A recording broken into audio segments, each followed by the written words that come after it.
You ask Tiger to solve. This deals with linear equations with one unknown. The final result is x equals 4/3. Let's solve it step by step. Simplify the expression. Expand the parentheses. Multiply the coefficients. Simplify the arithmetic.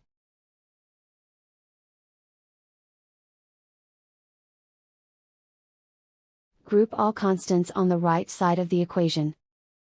Subtract 36 from both sides.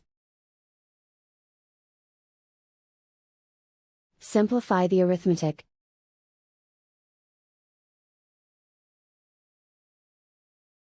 Isolate the x. Divide both sides by -27. Cancel out the negatives. Simplify the fraction. Cancel out the negatives.